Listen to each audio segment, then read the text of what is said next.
So more than often, you always hear like your elderly people, right? They always say that, my HDB is very fully paid already. Why do I need to sell? So don't get me wrong. This is indeed nothing wrong with it. Of course, if you don't have any intentions for the cash, you don't really need to sell your HDB. But don't forget, as mentioned by Louis just now, right? Negative sale may still happen if you actually keep on to your HDB for too long and selling it much later on. Hi everyone, welcome to another episode of our Avenue 88 podcast. I'm Benny.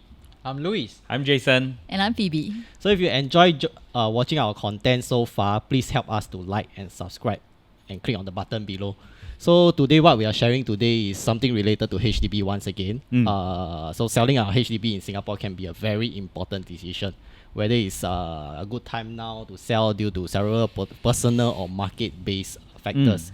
It could be unlocking the potential equity for your next upgrading, or simply just moving on to your next bigger house or even smaller house, or even sometimes to avoid the potential of experiencing lease decay or even negative sales from your accrued interest from the CPF. Right. Yeah, so without further ado, here's a breakdown of why you should be selling your HDB today. To kick things off, I think we have Louis to share with us why some of HDB owners may experience a negative sale. Yes. So in case of a negative sale, it is not necessarily a case of selling as a loss, but it's important to understand how CPF policies can contribute to this outcome. So for a typical negative sales, it occurs when the property selling price is insufficient to cover the outstanding loan and the CPF funds used for the purchase, including the accrued interest, CPF interest. So this situation can arise when property values remain stagnant or grow at a slower pace. The accumulation of the CPF interest actually, that can actually that can be higher, which will not be enough to cover for their sale, for their CPF refund. So especially back in the days where HDB can still lend you up to 90%, that was in the before 2019, right? So to put in context, CPF fund used for housing, when using CPF fund for the home purchase, right, you essentially take a loan from your own CPF savings. So this loan will repay upon selling your property, right? And then the accrual interest is the CPF fund used for the home purchase, and it earns interest while you are sitting on the property. So there are a lot of owners who didn't know is that when you pay off your mortgages, all right, their CPF accrual interest is still accumulating because of the fact that you have to repay back to the CPF board when you sell.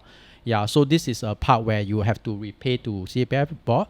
So there is another part which is the appreciation versus interest. So if the property value appreciated and is less than the accumulated CPF interest, the sale proceed may be insufficient to cover the required CPF refund, so resulting in a negative sale. So I give you an example. So I have a client that actually purchased this 5-room flat for full 455,000. They've used the CPF fully to pay for the mortgage, and I believe back then they can loan up to 90%. Then the accrual interest, right, as accumulated was around 200,000. Wow. Yeah, that's a lot.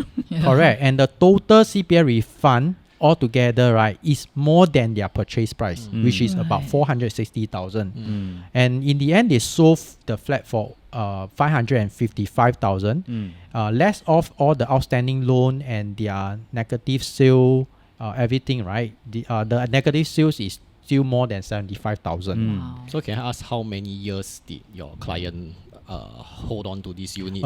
About 18 to 19 years. Wow, 18 to 19 years Yes. of accrued interest. Yeah, so in such instances, right, HDB will also claw back the option fee and the exercise fee, which amounted to about $5,000.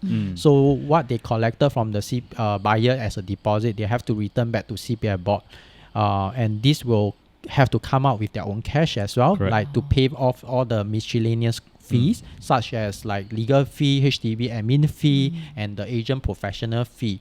So do any of you have any same experiences? Actually, I have one, right, which actually a client owned a Tampines EA. So they bought it about 20 years ago, and all along it's just been lettered out because they actually were staying with their parents. So they didn't know about these negative sale thing until I met them and went through financial calculation. And they were very shocked because that at the point of time, if they need to sell, right, they are actually getting none of the cash proceeds. Wow. So the process was then for me to engage them to actually quickly sell the place. And they actually recycled the funds into a new launch property, which actually now is already making paper gain already. So negative sales can be quite a scary thing also. It's true. It's true. Yeah. So next I'll cover the opportunity cost, the cost of upgrading, and also for private growth prices versus HDB growth prices. So back just last month in April, there was a Business Time report that mentioned that in year 2024, last year alone, there were close to 29,000 HDB resale transactions that were made across all the HDB towns, with price ranging from about 230,000 to 1.6 million. Wow. And in non-landed private resale market, right, there's about close to 13,000 transactions were recorded, and price range is about 500k to 19.8 mil in total. So despite global economic uncertainty and also interest rates, we are always asking like, when are they coming down? When are they going to be changes in the interest rate, right? We have seen both segments in HDB and private, non-landed private resale units all climbing. And based on sales data itself, we've seen like 348 resale flats that fetch at least 1 million. And that is a new quarterly high for this year alone, surpassing the previous high of 331 units back in quarter 3 2024. So out of these 1 million HDB units, the most number of units I'm seeing here is 4-room flats, 148 units. The next it will be 5-room, 123, and the rest will be the executive flats lah, about 77 units in total.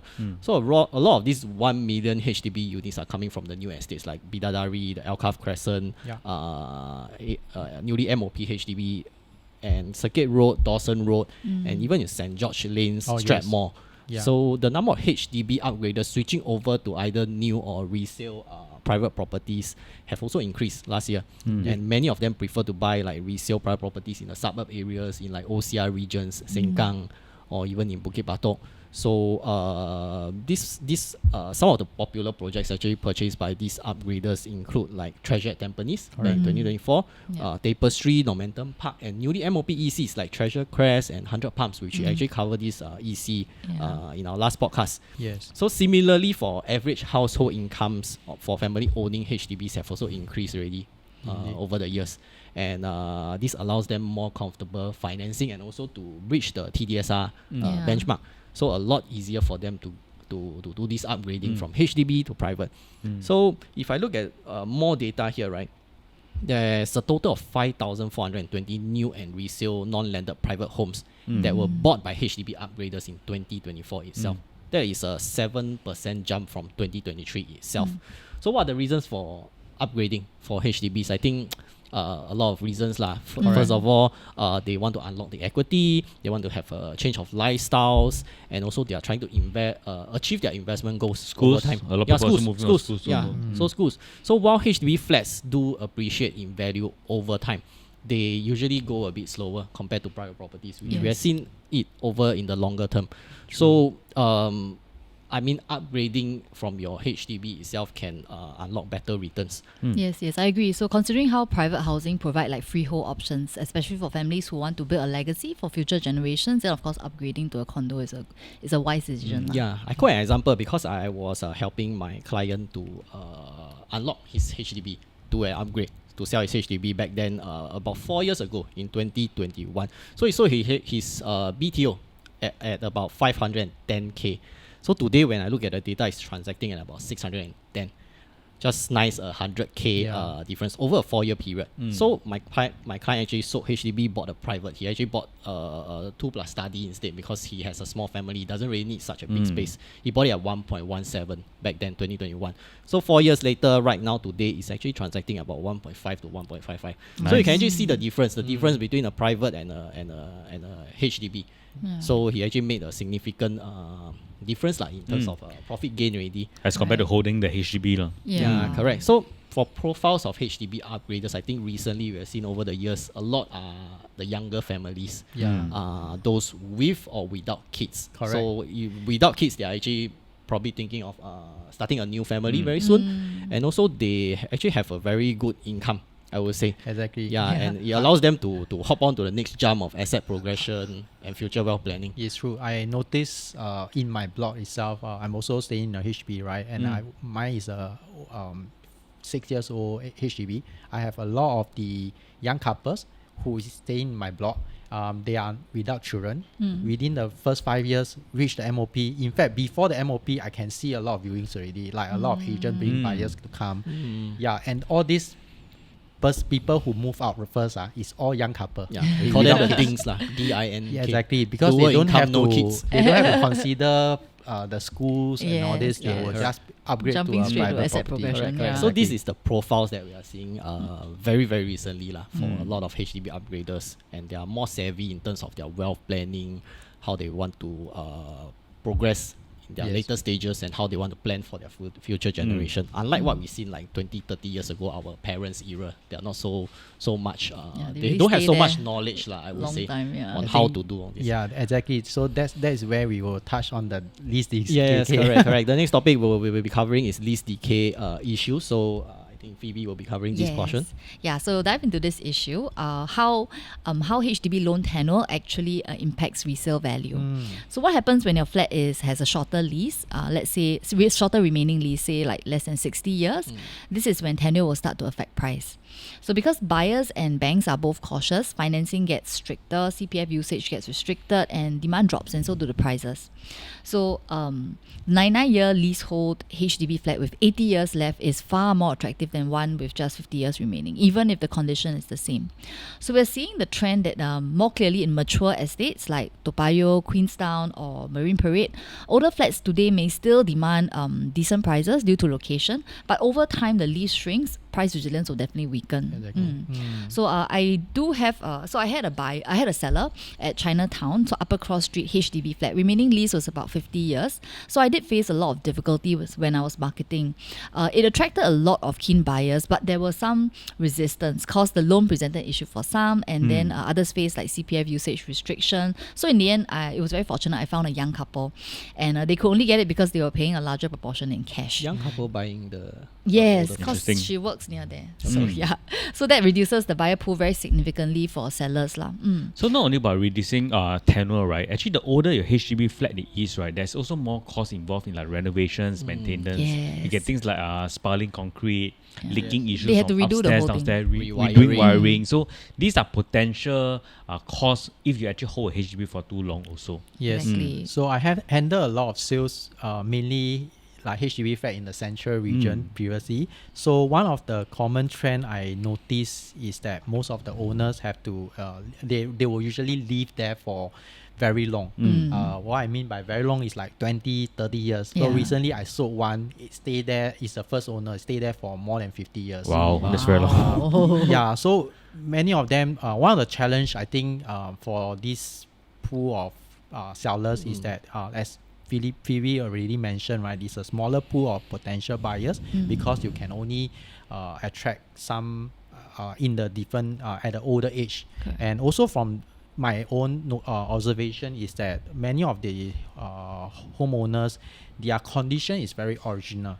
So they may not really appeal to the younger crowd. All Correct, right. correct. And on top of that, there's another issue is that they tend to accumulate a lot of things in their house over the years. clutter lah. Yeah, so they may make the space feel cramped or even harder. So, like a space smaller for buyer to visualize its full potential. Correct. Yeah, so that will make, in terms of selling their house more difficult, more challenging. Actually, for us agents, it's quite challenging to see these kind of houses. Like we need to navigate how to go through the pathway to the bedroom. Sometimes there's just a lot of things lying around. Correct. Yeah, so in my own experience, I always meet some of these owners. I will look at their house, I will explain to them that first of all, when we sell a house, it's not like 20, 30 years ago where you just tell them, hey, come and sell the house by putting on the newspaper. But nowadays, when we sell a house, we need to present it in the best position. possible way. So we will have to take a nicer photo. So we have to declutter their house as well. Do a repaint also sometimes. Yeah. Yes, Change the exactly. lights to make it brighter. Yes. Correct. Yeah. So all this difficulty to sell is really a real problem for us. So the main reason for this is basically lease decay. Right, so as the flat lease shortens, demand will start to narrow because, as we mentioned, buyers get wary, banks impose stricter rules, CPF withdrawal gets limited, and eventually the price will soften regardless of the location. So if you're holding on to an old flat, know when to exit, and also selling when the lease is still healthy will help you to retain some value. So think of the property not just as a roof over your head, but a very timed asset. So we have to use the age, tenure, and timing to maximize the returns. Yeah. Okay. So the other reason why you should sell your HDB is also because that you cannot unlock the equity. So what do I mean? If your HDB is fully paid, right, you cannot realize the profits and equity unless you sell the property itself. So I would like to call this equity as what we call dormant capital, because it's something that is stuck in the HDB and you cannot make use of it. So in comparison with private properties, right, as long as you have made money, your valuations have went up, right, you can actually unlock equity out, or what we call gearing up the property, taking a loan out of it, or in simple words for people, is just to remortgage back to the bank to actually unlock some cash. So what the homeowners do with private properties when they unlock the cash is like to probably like buy a new car, maybe to pay off maybe pay a student loan for their kids, or even maybe just to buy a commercial property. Yeah. So these are the potential that if you do not actually do if you actually keep on to your HDB, you're not able to unlock the equity also. Agree. Correct. So just to compare, so I had a buyer who bought a resale EC in Punggol for 900,000 after meeting his MOP. So by age 42, he had paid off 60% of his mortgage, and the EC already appreciated the 1.2 mil. So unlike HDB flat, right? So this buyer's EC now is a privatized property. So that means he can go to the bank and do the cash out refinancing. So he unlocked 250,000 in equity at a very low interest rate, and that's the power of liquidity, which HDB owners won't get to enjoy. So no matter how valuable their flat is. So more than often, you always hear like your elderly people, right? They always say that, my HDB is very fully paid already. Why do I need to sell? So don't get me wrong. This is indeed nothing wrong with it. Of course, if you don't have any intentions for the cash, you don't really need to sell your HDB. But don't forget, as mentioned by Louis just now, right? Negative sale may still happen if you actually keep on to your HDB for too long and selling it much later on. So that's why you see the more younger and more educated crowd selling their HDB after MOP, the 5-year mark, or maybe maximum the 10-year mark, because they know that they should sell the HDB soon to avoid negative sale and also to unlock the equity so that their money can work harder for them. So be it selling the HDB to upgrade their lifestyle, or upgrade a larger property, or maybe moving closer to school, or even scenarios like buying 2 private properties after selling the 1 HDB. One for homestay and one for investment. So on a similar context, right, you must understand that HDB is not an asset, because you're not able to unlock the equity. And the other thing is that the dormant capital stays at its ease and doesn't create any passive income. However, if you're able to sell your HDB and buy 2 properties, and one of them being a rental generating property, right, then it's something that we'll say that this is starting to become an asset, where if it gets fully paid and it's something that you receive rental income. So personally, I have actually given the opportunities to actually help a lot of clients achieve this by selling the HDB and buying private properties and upgrading in terms of size, location, and most importantly to elevate their asset. So one of the many examples is that I help a Dawson 4-room HDB owner to sell their HDB and move into a Bukit Timah Maplewoods 3-bedroom condo to enroll into MGS. Another Punggol 4-room HDB to move into a District 15 East Coast 3-bedroom condo, and they managed to get into Taunan, and I recently just met them to actually further elevate their asset as they are looking to upgrade to a bigger property, either a 4-bedroom or even a landed property. And lastly, another Sengkang 4-room HDB owner to move into, coincidentally, a District 15 East Coast 4-bedroom penthouse condo, and last year they bought their second property and waiting to TOP to receive rental and passive income already. So I realized from the cases that you quote, a lot of them are actually moving and being able to enroll into schools of their choices. So schools still play a very important role. So I think to sum it up for today's topic is that we actually mentioned about unlocking equity for upgrading and investment. You can actually use the proceeds from your HDB flats sale to upgrade to a condo, or even sometimes I do see a small minority of upgraders even being able to buy landed with stronger income. So why not? They can also downsize to smaller flat and keep the profit, like for retirees or maybe people who just want to like take it easy lah, I would say. And you can actually invest in other kind of assets like stocks or even bonds or even venturing out to commercial spaces or even buying overseas properties, which are gaining popularity also in Singapore. So these are strategic moves for you to grow your wealth and also improve your lifestyle. But the question that we always want to ask ourselves is that, is it a right time to sell? So firstly, of course, we will have to meet the minimum occupation period, the MOP of 5 years right now. And also, have you planned for your next steps when it comes to selling? What do you want to do next? Do you want to buy another property? Do you want to go and rent? Or do you want to move in with your family? So the very third important thing, I think very worth mentioning is, of course, the financing portion. Financial are you ready? planning, Yeah, yeah. are you ready to fork out the additional cash to finance your mortgage, your next mortgage, if should you buy a new private property? And I think if I can add on is that you know, there are some, because HDB owners, as they buy as a couple, right, a lot of them, they may forget that they may not know that they can buy as husband and wife. So when they bought in the HDB, they are buying as a joint name. So for cases like if they are going to buy the second home, they can't decouple as a Correct. HDB owner. Yes, Yeah. correct. So of course, to the last point that we mentioned is actually the lease decay issues that I think Phoebe and also Jason mentioned. So if your flat is like older, the value tend to depreciate faster, and also buyers are getting very increasingly sensitive to lease decay due to their own CPF and loan limitations when they are looking at older flats. Right. So I think we managed to discuss a very interesting topic today: why you should sell your HDB. If you do like our content and what we are doing, please help us to click on the like button and also to subscribe to our channel. So we'll see you next time. Bye. Bye. Bye-bye.